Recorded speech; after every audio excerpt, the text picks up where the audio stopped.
అందరికీ నమస్కారం. నా పేరు రాశి. ఇది నాది first Telugu vlog.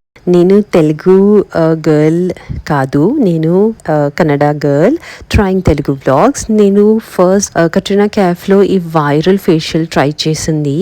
It's very good. Facial routine దాని తర్వాత నేను స్టవ్ పైన ఫుడ్ పెట్టాను. థ్యాంక్ఫుల్లీ ఫుడ్ బాగుంది అండ్ నేను తిన్నాను. Katrina Kaif skin care routine follow అయ్యాను. లిఫ్ట్ సెల్ఫీ ఇంపార్టెంట్ చాలా. దెన్ నేను బయట పోయాను. సిసిడి పోయాను అంటే ఎక్స్ప్రెస్సో తీసుకున్నా. నాకు ఎక్స్ప్రెస్సో అంటే చాలా చాలా ఇష్టం. తర్వాత నేను యూబీ సిటీలో క్యాఫే వెళ్ళాను అండ్ లస్సీ తాగాను. టూ లస్సీ తాగాను. స్టిల్ ఆకలైంది, సో నేను బర్గర్ తింటాను. దెన్ నేను ఇంటికి వచ్చాను అండ్ బేసన్ లడ్డు తింటాను. So this is it for today. రేపు కలుద్దాం. నమస్కారం.